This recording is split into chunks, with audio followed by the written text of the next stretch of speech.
और ये जो इस समय विपक्ष के लोग तमाम पार्टियां भारतीय जनता पार्टी की नीतियों के, जो कि उन्होंने हिटलरशाही डिक्टेटरशिप वाली अपनी नीति अपना रखी है, उसके खिलाफ एक हो रहे हैं। तो मैं उम्मीद करता हूँ इंशाल्लाह कि इस बार लोकसभा के इलेक्शन में एक अलग ही रिजल्ट देखने को मिलेगा और सब लोग विपक्षी पार्टियाँ एक होकर करके भारतीय जनता पार्टी को शिकस्त। हाँ, लेकिन बीएसपी को लेकर रुख साफ करूँगी। बीएसपी जो है वो बीजेपी बिकम समाजवादी पार्टी पर इन दिनों ज़्यादा हमला कर रही है, तो लगता है कि बीजेपी भी अब समाजवादी पार्टी के साथ उसी तरीके से पेश आ रही है जिस तरीके से वो आते थे 2003 हो 2007 हो, इस तरीके से। ये आखिरी सवाल मेरा कि आपको लगता है कि जिस तरीके से मुसलमानों ने समाजवादी पार्टी पर 2022 के विधानसभा चुनाव में भरोसा किया था, उस तरीके से भी लोकसभा चुनाव में मुसलमान समाजवादी पार्टी पर भरोसा करेंगे?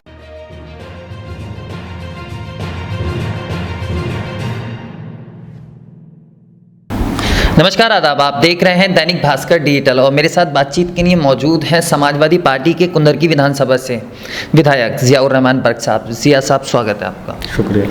जिया साहब, उत्तर प्रदेश में निकाय चुनाव को लेकर समाजवादी पार्टी की किस तरीके की तैयारियां हैं? समाजवादी पार्टी तैयारियों में लग गई है कि जब से माननीय सुप्रीम कोर्ट ने आदेश किया है चुनाव कराने के लिए, जो रिपोर्ट आई थी कमीशन की, उसको एक्सेप्ट कर करके, तो समाजवादी भी तैयारी कर रही है कि किस तरह से अपने उत्तर प्रदेश के अंदर हमें ज़्यादा से ज़्यादा नगर पंचायत, पालिका और मेयर की सीटों को हम किस तरह से हम जीतें। तो उसकी माननीय अध्यक्ष अखिलेश यादव जी ने कमेटी वगैरह भी गठित कर दी है कि किस तरह से उसमें हमें प्रत्याशियों का चयन करना है। लगता है कि निकाय चुनाव में बीजेपी का मुकाबला कर पाएगी समाजवादी पार्टी? क्यों नहीं कर पाएंगे मुकाबला, बिल्कुल करेंगे। और कब पीछे का रिकॉर्ड उठा के देखिए आप, विधानसभा के चुनाव के अंदर सबसे ज़्यादा पूरी मजबूत विपक्ष की जो पार्टी इस टाइम उत्तर प्रदेश के अंदर है, समाजवादी पार्टी है। और आने वाले वक्त के अंदर जब चुनाव होगा तो इंशाल्लाह फिर सरकार भी समाजवादी पार्टी की बनेगी। हाँ, लेकिन बीएसपी को लेकर रुख साफ करूँगी। बीएसपी जो है वो बीजेपी बिकम समाजवादी पार्टी पर इन दिनों ज़्यादा हमला कर रही है, तो लगता है कि बीजेपी भी अब समाजवादी पार्टी के साथ उसी तरीके से पेश आ रही है जिस तरीके से वो आते थे 2003 हो 2007 हो, इस तरीके से। बहुजन समाज पार्टी, देखिए सब पार्टी एक दूसरे के खिलाफ अपना जो प्रोपेगेंडा कर रहे हैं, खैर वो चीज़ अलग है, हमें उससे कोई मतलब नहीं है। लेकिन हमारा समाजवादी पार्टी का अपना जो एजेंडा है, जो माननीय राष्ट्रीय अध्यक्ष जी ने नीति बनाई है, उस पर हम लोगों को रह करके काम करना है। और हमें समाजवादी पार्टी के लिए जो भी प्रत्याशी माननीय अखिलेश यादव जी अब तय करेंगे आने वाले, उसमें देखते हैं कि किस तरह से क्या नीति रहती है। अभी पूरी तरह से वक्त अभी क्लियर हो जाए, आरक्षण का जो भी था, जब क्लियर हो जाएगा, पूरी लिस्ट फाइनल हो जाएगी आपत्तियों के बाद में, उसके बाद में फिर कोई अहम फैसला होगा। निकाय चुनाव के बाद अगले साल लोकसभा चुनाव हो रहे हैं, तो लोकसभा चुनाव को लेकर कहा जा रहा है कि सेमीफाइनल निकाय चुनाव है, तो लगता है कि लोकसभा चुनाव में बीजेपी के सामने इस बार अखिलेश यादव कह रहे हैं कि जो विधानसभा में अलायंस है उसके साथ ही चुनाव लड़ा जाएगा, तो लगता है बीजेपी का मुकाबला कर लेंगे? बीजेपी सिर्फ झूठे प्रोपेगेंडे के ऊपर सरकार अब तक बनाई है। और जिस तरह से सब लोग जानते हैं, जिस तरह से उन्होंने लोगों को धोखा देकर करके सरकार बना रखी है, आने वाले समय के अंदर इंशाल्लाह वो वक्त कब आए अभी मैं ये तो नहीं कह रहा, लेकिन जल्द ही इस लोकसभा के चुनाव में हमें उम्मीद है कि सारी जिस तरह से विपक्ष पार्टियों के अंदर एकता हो रही है, वो डट करके मुकाबला करेंगे और भारतीय जनता पार्टी को एक बढ़िया तरह से शिकस्त भी इंशाल्लाह देंगे। अब 3 सीटों पर सिमट गई समाजवादी पार्टी लोकसभा की, उपचुनाव में 2 सीटें हार गई थी, तो कैसे होगा? क्योंकि समाजवादी पार्टी और बहुजन समाज पार्टी मिलकर भी बीजेपी का मुकाबला नहीं कर पाया, अब समाजवादी अकेले कैसे मुकाबला कर सकती है? वक्त 3 सीटें नहीं, आपको याद होना चाहिए, जब चुनाव हुआ था 2019 में तो 15 सीटें जीती थी समाजवादी पार्टी गठबंधन की, 15 सीटें जीती थी। और उसके बाद उपचुनाव में किस तरह से भारतीय जनता पार्टी ने लोकतंत्र का खुला कत्ल किया है और पूरी तरह से सीटों को जीतने का नहीं बल्कि सीटों को छीनने का काम किया है। तो ये चुनाव थोड़ी होते हैं, ये तो चुनाव होना न होना एक बराबर है। अब ये आम इलेक्शन है, जनरल इलेक्शन है, ये जो होना है। उपचुनाव में और जनरल इलेक्शन में काफ़ी फ़र्क होता है।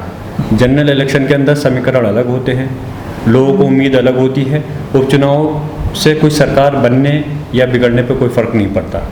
अब जो चुनाव होना है 2024 के अंदर लोकसभा का, उसमें यकीनन सरकार बननी बिगड़नी है, तो इसमें लोगों को ये अहम फैसला लेना है कि हमें किस तरह से किस सरकार को चुनना है। और ये जो इस समय विपक्ष के लोग तमाम पार्टियां भारतीय जनता पार्टी की नीतियों के, जो कि उन्होंने हिटलरशाही डिक्टेटरशिप वाली अपनी नीति अपना रखी है, उसके खिलाफ एक हो रहे हैं। तो मैं उम्मीद करता हूँ इंशाल्लाह कि इस बार लोकसभा के इलेक्शन में एक अलग ही रिजल्ट देखने को मिलेगा और सब लोग विपक्षी पार्टियाँ एक होकर करके भारतीय जनता पार्टी को शिकस्त देंगी। हाँ, शिकस्त देगी। रामपुर में उपचुनाव हुआ, बीजेपी ने जीत दर्ज की, उसके बाद अब्दुल्ला आजम की सदस्यता स्वार विधानसभा में रद्द कर दी गई, तो उसको लेकर क्या कहेंगे आप? मैं यही कहूँगा, देखिए चुनाव को अगर निष्पक्ष रूप से कराया जाए तो यकीनन समाजवादी पार्टी अच्छे वोटों से जीतेगी, लेकिन चुनाव को जो है चुनाव की तरह से नहीं हो पा रहा। जो लोकतंत्र ने जो अधिकार दिया है उस हिसाब से जो चुनाव होना चाहिए, हमें अफसोस के साथ कहना पड़ रहा है। अब खैर जो माननीय न्यायालय का फैसला है उसको सारे पार्टी के नेता और पूरी पार्टी एक्सेप्ट कर करके चुनाव मैदान में है और हम उम्मीद करते हैं हम जो भी माननीय राष्ट्रीय अध्यक्ष अखिलेश यादव जी कैंडिडेट तय करेंगे, पूरी पार्टी मिलकर के दिल के साथ में चुनाव लड़ाएगी और ये सुनिश्चित करेंगे कि किस तरह से हमें सीट को जीत कर करके माननीय राष्ट्रीय अध्यक्ष अखिलेश यादव जी के हाथों को मजबूत करना है, स्वार की सीट को मजबूत करना है। लेकिन कहा जा रहा है कि आजम खां को समाजवादी पार्टी ने पूरी तरीके से हाशिए पे डाल दिया है। ऐसा नहीं है, कहने वाले तो कुछ भी कह सकते हैं कि मतलब वो कहने में और होने में फ़र्क होता है।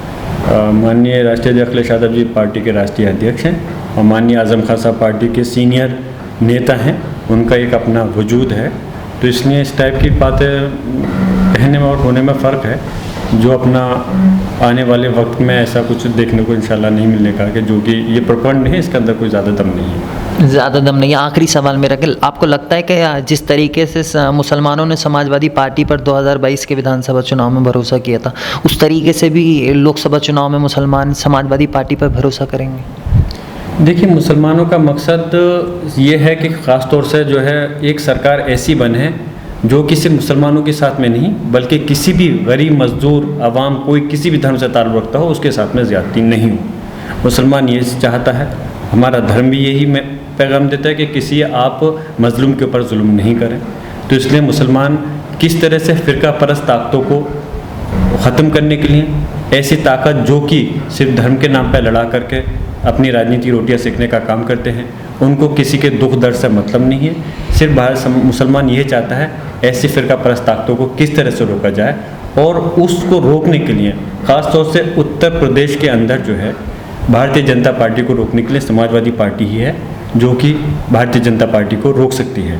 तो इसलिए और उत्तर प्रदेश एक हमारे देश का सबसे बड़ा राज्य है, क्योंकि इस उत्तर प्रदेश से 80 लोकसभा की सीटें हैं, तो इसलिए यकीनन सरकार बनना और बिगड़ना उत्तर प्रदेश के ऊपर बहुत अहम किरदार यूपी अदा करता है और पूरे देश की नज़रें इस पर टिकी रहती हैं।